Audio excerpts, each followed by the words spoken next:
Halo teman-teman, selamat bergabung kembali di channel saya. Semoga hari ini kita senantiasa sehat, makmur, diberi kelancaran rezeki, dan senantiasa dalam perlindungan Tuhan. Hari ini tetap kita kawal peristiwa ibu dan anak, dimana kemarin itu Ibu Mimin dan dua anaknya serta teman dari dua anaknya ini dipanggil ke Polres Subang. Namun sang menyidiknya adalah dari Polda. Jadi hanya sebagai tempat saja di Polres Subang tersebut dikarenakan mengambil tempat yang lebih dekat dari rumah para saksi ya. Dalam pemberitaan yang saya baca di media online, Bu Mimin ini ditanyai tentang malam itu Pak Yosef parkir motornya di mana saat pulang ke rumah Ibu Mimin. Jawabnya, parkir motornya di dalam rumah. Kemudian Ibu Mimin juga ditanyain, di rumahnya ada berapa jam? Ada 6 jawabnya. Anak Bu Mimin juga ditanyai sama dan jawabannya juga sama. Untuk menolak lupa, mari kita flashback ke belakang ya. Dimana saat kejadian itu, tanggal 17 siang, Yoris mengundang ibunya dan adiknya untuk liwetan ke rumahnya. Dan di sana ada Danu. Jadi ada istrinya Yoris, ada Danu, ada Bu Tuti, dan ada Amel. Mungkin juga ada anggota keluarga yang lainnya, saya kurang tahu. Kemudian mereka pulang ke rumah TKP sore hari. Dan di rumah TKP ada Pak Yosef. Kebetulan Pak Yosef ke rumah Bu Mimin malamnya, dan akhirnya banyak asumsi publik yang mengatakan siapa yang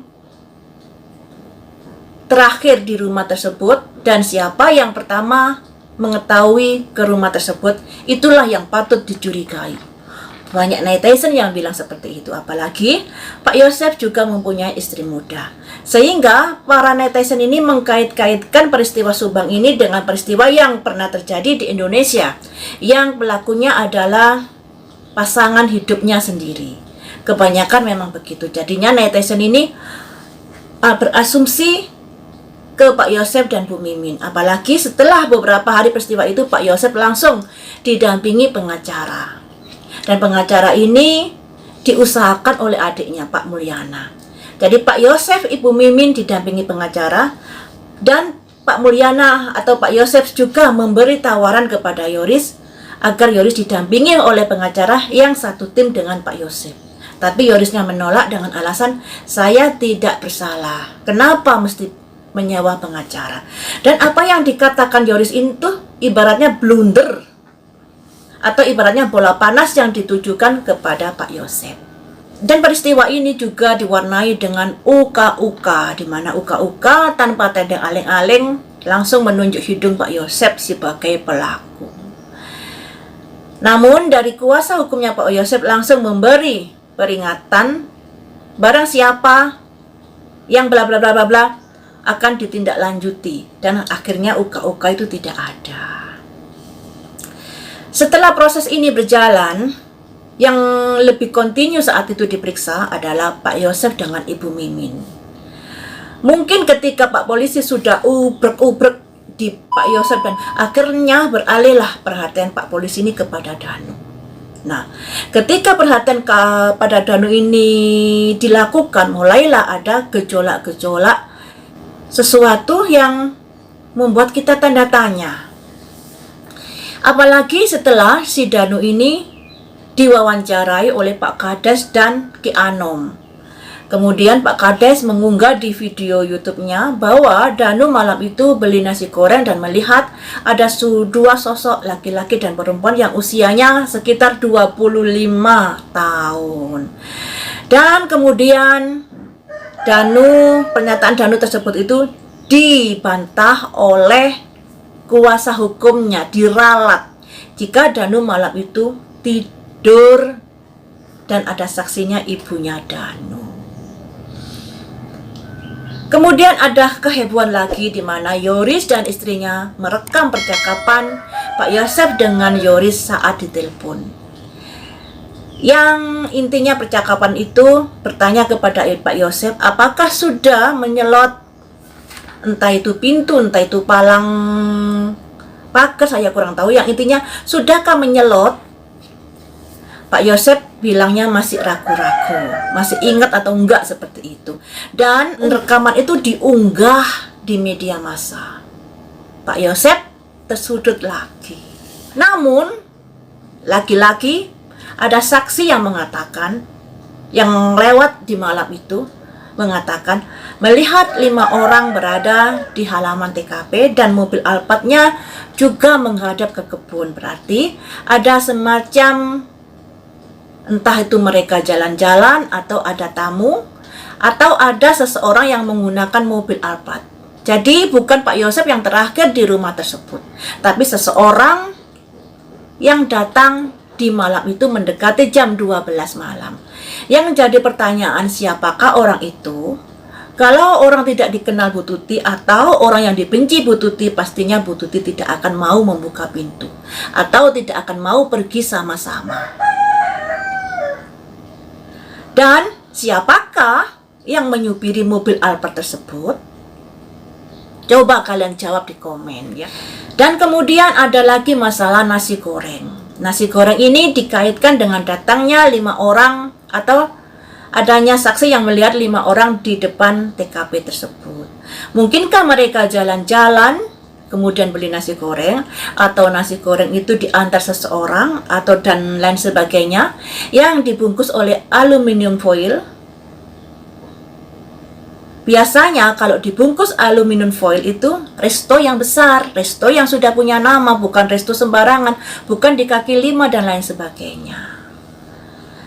Jadi menurut pendapat saya seperti itu ya guys, apalagi saat terjadinya peristiwa ini setelah pihak kepolisian lebih condong memeriksa Danu, banyak sekali manuver-manuver yang terjadi. Entah itu manuver benar, entah itu tidak, saya kurang tahu. Untuk nasi goreng, saya jadi penasaran guys. Saya ingin mengungkap di sini, apakah nasi goreng itu merupakan bukti kuat yang bisa mengungkap pelakunya di sini? Saya bilang seperti itu, mungkin pedagang nasi goreng atau yang mengantarkan, andai kata delivery order, mungkin akan tahu siapa yang pesan, siapa yang beli di waktu itu. Dan tentunya Pak Polisi sudah gercep, begitu ada nasi goreng pasti akan cari tahu nasi goreng ini belinya di mana. Kalau nasi goreng rumahan pasti ketara. Beda loh, nasi goreng membuat sendiri sama yang dibuat resto itu beda sekali. Kita kembali lagi ke sesi prediksi ya. Sesi prediksi ini saya ingin mencari tahu tentang nasi goreng. Apakah dengan adanya nasi goreng ini akan bisa mengungkap siapa pelakunya? Mari kita lihat dari kartu yang ini.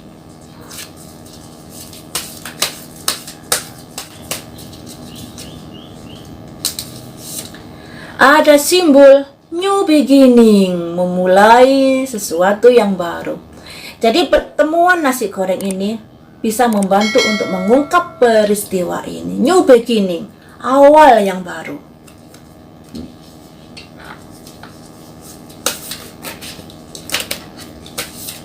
Kemudian yang saya tanyakan, apakah nasi goreng itu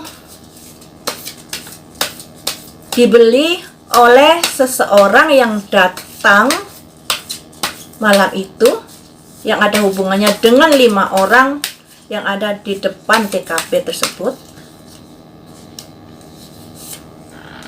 Unfoldment, ungkapkan, iya. Jadi bisa dikatakan unfoldment itu ungkapkan, katakan. Jadi bisa dikatakan iya, ya iya. Jadi nasi goreng itu ada hubungannya dengan 5 orang tersebut. Semakin seru. Kemudian apakah nasi goreng itu, aduh tanya apa ya? Setelah ungkapkan, apakah nasi goreng itu ada hubungannya dengan peristiwa tragedi malam itu?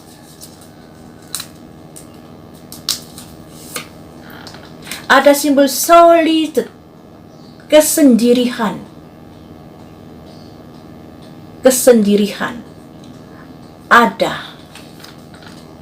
Solitude, kesendirian. Simbolnya ini. Oh, simbolnya kayak malam hari, ada awan mendung, ada cahaya yang sedikit dan lain sebagainya. Yang artinya ada rahasia yang tersimpan di sini, yang masih ditutup, yang masih dirahasiakan oleh pelaku, yang ada hubungannya nasi goreng ya. Jadi pelakunya ini masih diem membisu. Tapi kata Bu Hasri bilang tidak butuh pengakuan, karena bukti yang berbicara. Selanjutnya masalah nasi goreng. Apakah itu dari keluarga Ibu Tuti?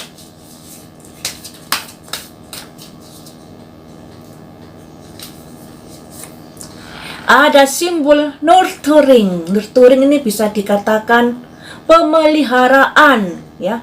Pemeliharaan hal yang bagus, silaturahmi seperti itu. Jadi satu sama lain saling lebih menjalani hubungan yang baik seperti itu. Jadi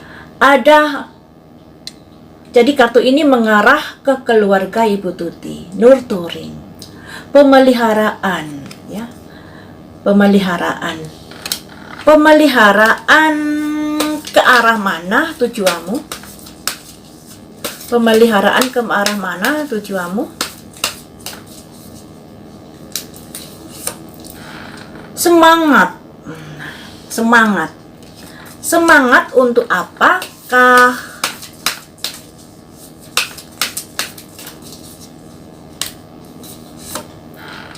Untuk memberi kemudahan, effortless, kemudahan dalam hal apa, baik atau buruk.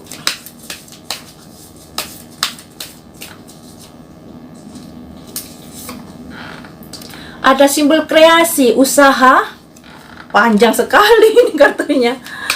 Usaha untuk apa? Tinggal kartu satu terakhir nih ya. Usaha untuk apa yang kamu inginkan?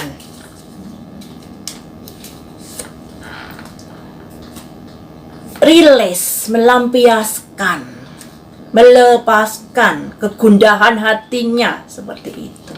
Jadi seperti ini guys. Nasi goreng bisa menjadi petunjuk atau bisa menjadi bukti yang sangat bagus untuk mengungkap peristiwa ini. Karena di sini ada new beginning, memulai sesuatu yang baru. Ya. Kemudian di sini ada unfoldment, ungkapkan. Dan di sini ada selitut rahasia. Jadi nasi goreng ini mampu mengungkap rahasia yang ada, yang selama ini kita menjadi tanda tanya besar toh. Kenapa rumahnya atau kenapa pintunya nggak dirusak dan lain sebagainya. Ternyata ada hubungannya dengan saksi yang melihat ada 5 orang di halaman TKP tersebut. Karena di sini ada simbol nasi goreng yang ternyata mampu mengungkap peristiwa ini. Dan kita agak menjadi terheran-heran tentunya. Mampu mengungkap peristiwa yang terjadi. Kemudian, untuk apa mereka ke sana? Sebenarnya sudah pernah saya prediksi kapan hari ya, tapi saya ulangi lagi di sini. Ada nurturing. Nurturing ini perawatan, pemeliharaan yang ada hubungannya semangat, passion, effortless, kemudahan. Jadi bisa dikatakan untuk memberi kemudahan dalam mencapai sebuah tujuan. Nah, apalagi di sini ada simbol kreasi, usaha untuk melampiaskan, atau melepaskan apa yang sudah menjadi ganjalan di hati. Nasi goreng bisa membuka peristiwa ini menjadi lebih gamblang. Rahasia-rahasia yang tertutupi bisa terungkap di sini. Dan mereka datang saat itu untuk melakukan sebuah usaha agar lebih mudah untuk melampiaskan. Intinya seperti itu. Mereka datang ke tempat itu, mungkin juga mereka jalan-jalan bareng atau hal yang lainnya. Itu sebagai bentuk usaha untuk memberi kemudahan mereka dalam melepaskan, melampiaskan unek-uneknya. Ini. Jadi seperti itu teman-teman, artikan sendiri rangkaian dari kartu-kartu ini. Yang namanya prediksi masih bisa salah, apalagi saya juga manusia biasa. Kadang-kadang prediksi ini ada human error-nya juga. Jadi pahami prediksi ini dengan bijaksana, dengan tetap menelaah satu persatu dari apa yang saya katakan ini, dan kalian juga bisa mengartikan sendiri berdasarkan simbol-simbol yang keluar yang sudah saya bacakan tadi. Lain waktu kita sambung lagi dengan pemberitaan yang lainnya. Terima kasih sudah setia menonton di channel saya.